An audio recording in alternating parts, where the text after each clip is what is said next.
আর 4-5 হাজার শ্রমিক আছে এই জায়গায় কাজ করে, 2-3 হাজার। এই জায়গায় অনেক শ্রমিক কাজ করে।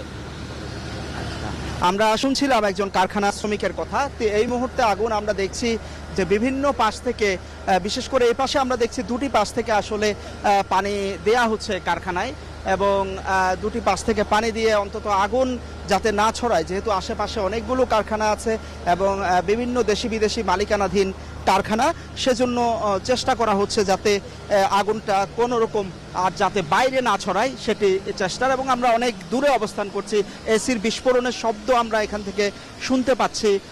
আগুনের যে লেলিহান শিখা সেটি কিন্তু বাড়ছে এখনো পর্যন্ত, এবং প্রায় 16টি ইউনিট বিশেষ যন্ত্রপাতি নিয়ে এবং ক্রেনগুলো নিয়ে আমরা দেখতে পাচ্ছি যে স্কাই লিফট দিয়ে চেষ্টা করা হচ্ছে, এবং তারা ফায়ার সার্ভিস কর্মীরা প্রায় 7 তলায় এই মুহূর্তে পানি মারার চেষ্টা করছেন। তবে কারখানা শ্রমিকরা যেটি বলছিলেন যে তারা মোটামুটি বেরিয়ে আসতে পেরেছেন সবাই।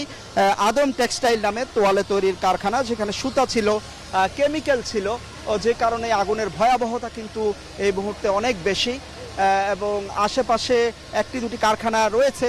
ফায়ার সার্ভিস কর্মীরা চেষ্টা করছেন সেই তার বাইরে যাতে না ছড়ায়।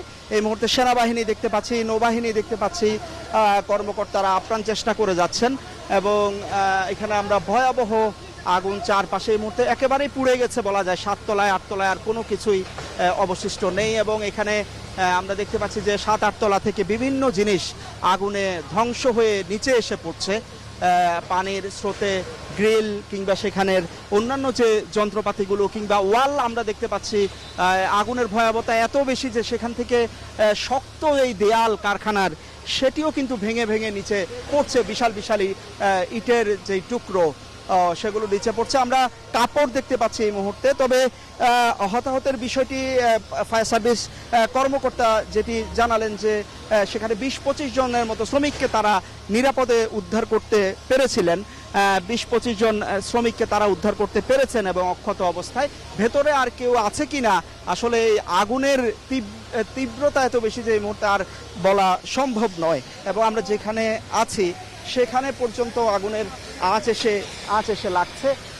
এই মুহূর্তে কিন্তু আমরা কালো ধোঁয়ার যে কুণ্ডলী সেটি বাড়ছে, আগুনের পরিমাণও কিন্তু এই মুহূর্তে আরও বাড়ছে, চারপাশে আগুন বাড়ছে।